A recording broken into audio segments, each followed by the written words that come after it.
The Bible describes God and heaven as holy. Holy just means perfect. Now, it's really important to understand that God can't let anything imperfect into heaven. Otherwise, it just wouldn't be heaven. The Bible also says that all of us have a body and a soul. At death, our body is either buried or cremated. But our soul, which is the real you, lives on forever, either in heaven or hell. Do you know anyone who has never broken any of God's laws? The answer is obviously no. So here's our problem.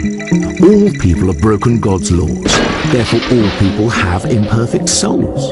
So if at death your soul could either go to heaven or hell, but to get to heaven, you must have a perfect record, and none of us have one, then sadly all of us must be headed for hell.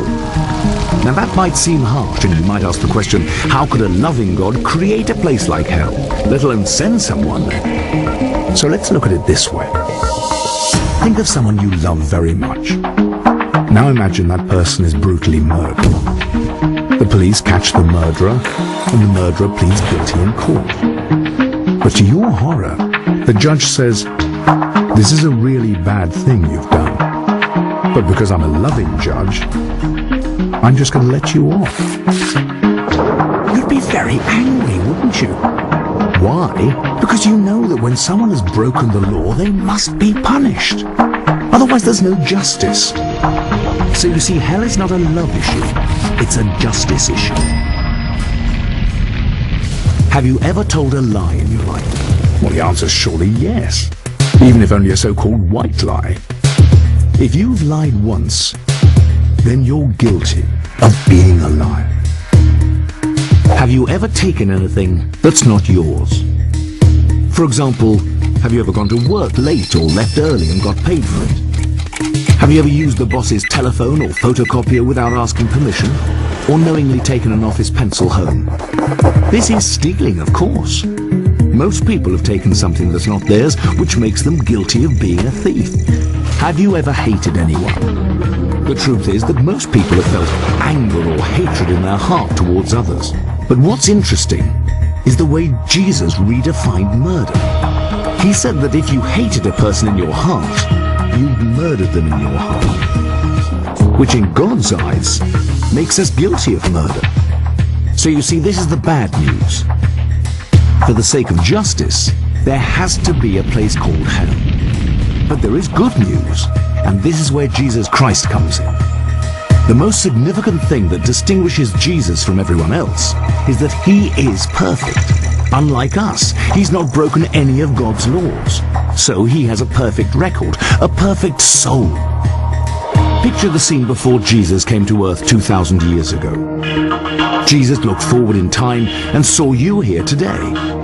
He turned to God the Father and asked him, "Father, I love the people in the world, and I don't want them to go to hell for breaking your laws. Is there a way for them to be forgiven?" God the Father looked at his Son and said, "Jesus, there is one way. Go to earth and become a human being, but live a perfect life. Then die a cruel death on a cross to take the punishment that the people in the world justly deserve for breaking my law. When you do this, I can make it possible for them to be forgiven, and 2,000 years ago, he came to lay down his life for us, to pay the price for all of God's laws that we've broken. And there is no greater love than when someone lays down their life for another. But there is still something that we must do to be forgiven. There are three major events in everyone's life. There's birth and death. Ultimately, we have no control over these. But the third major event is when we ask Jesus to give us his perfect record. God's gift of forgiveness is clear. We're not forgiven by being christened or baptized or confirmed, not even by praying occasionally or going to church, or by believing in God, or by trying to be good. These are all good things, but none of them give us forgiveness. Jesus said that there are two things that we must do to be forgiven. The first is that we must be willing to turn away from anything we know is wrong in our life. The second thing we must do is surrender to Jesus. Now, surrender means this. If God made you and the entire universe that surrounds you, don't you think he deserves to be the central person in your life? Surrendering to Jesus is when we acknowledge him as our Savior and humble our lives to him in service. When you die, you will go before God on Judgment Day, and Jesus will say to you, "You, my beautiful child, have my perfect record, which I gave you when you turned and surrendered to me on earth, and I forgave you. Welcome to heaven." But say you never turned and surrendered. Think about what would happen.